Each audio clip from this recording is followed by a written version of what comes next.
Diabetes बा मधुमेह यह एमिति गोटे रोग तो कहुब ना यह गोटे अभिशाप कहुब। आपण सामने सबकि थी किंतु आपण मैंने यह देखुवे उपभोग करें ना, खाइबा जिनिस थी खाई पारे ना, करवा जिनिस थी करें ना, किंतु आपण आखि सामने सब थी किंतु से सब को आपण मैंने व्यवहार करें ना। डायबिटीज यह एमिति गोटे रोग यह ठीक हवा असंभव हो पड़े। आपण माने लक्ष लक्ष टंका खर्च करंतु किंबा कोटी कोटी टंका खर्च करंतु यह केबे हेले मध्य ठीक होई न थाए। यह को केवल कंट्रोल करा जाई पारे किंतु ठीक करिबा असंभव। जदि आपण माने कोनसी डॉक्टर पाखकु जाउछंती एलोपैथिक औषध किंबा होमियोपैथिक औषध व्यवहार करूछंती प्रति मासरे कम से कम आपण मानकर 3-4 हजार टंका खर्च होउथिबो निश्चय। जदि मासकु 3-4 हजार खर्च होउछि आपण मानकर जीवन थिबा पर्यंत जेहेतु आपण माने एहार औषध व्यवहार करिवे ताहले केते टंका खर्च हबो आपण माने थरे हिसाब करिके देखंतु। किंतु चिंता करिवार कोनोसी आवश्यक नाही। आम पाखरे एमिति गोटे आयुर्वेदिक रामबाण इलाज अछि, रामबाण औषध अछि। जदि आपण माने 3-4 मास पर्यंत यहाकु व्यवहार करंती ताहले समूल भाबरे आपण मानकर मधुमेह बा डायबिटीज ठीक है जीव। जदि आपण माने एलोपैथिक औषध 3 मास पई व्यवहार करंती ताहले आपण मानकर 9,000 टंका खर्च हो जाए।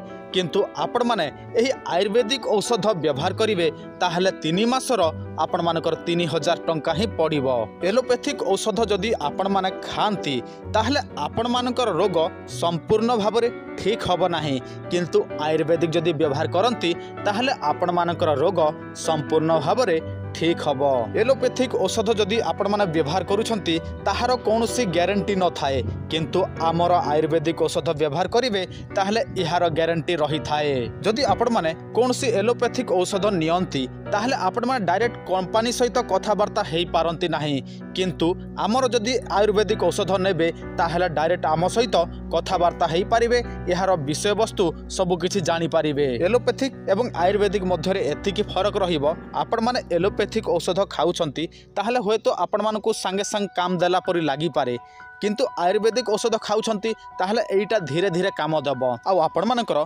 संपूर्ण रोग को ठीक करिवो। आयुर्वेदिक औषध आपण माने अत्यधिक व्यवहार कले मध्य आपण मानकु कोनोसी असुविधा हबो नाही, किंतु आपण माने एलोपैथिक औषध को अत्यधिक व्यवहार करिवे ताहले गोटे रोग सहित आ गोटे रोग आपण मानकु फ्री रे मिली जिवो। जदि आपण माने संपूर्ण भाबरे डायबिटीज रु मुक्ति पाइबा पई चाहंती ताहले अति शीघ्र आपण माने आम सहित जोगाजोग करंतु। आ एही औषध सीमित मात्रा रे आम पाखरे अछि। जदि आपण माने डेरी करिवे ताहले एही औषध आपण मानकु आउ मिलिबो नाही। देखंतु जहाकु भी दिया जीव गोटे संगरे 3 मासर औषध दिया जीव आ गोटे मासर ने भी ट्रायल करिवे ए सब कहिवे तो चलिबो नाही, काहेकि ना एही औषध आपण माने डिस्कंटिन्यू करि पारिबे नाही। जदि आपण माने व्यवहार करूछंती ताहले गोटे संगरे 3 मासर व्यवहार करिवे ताहले भलो कथा। आ आपण माने मासे कर नेबे तापर आम पाखरे सही समय जदि आपण माने कॉल करिवे औषध थिबो न थिबो ताहले आपणकर औषध खाइबा डिस्कंटिन्यू हो जीव। फल रे आपण मानकु आउ रिजल्ट आउ टिके लेट लागिबो। तेणु आपण माने गोटे संगरे 3 मासर नै जानतु तापर 3 मास पर्यंत यहाको व्यवहार करंतु, संपूर्ण भाबरे डायबिटीज रु मुक्ति पांतु।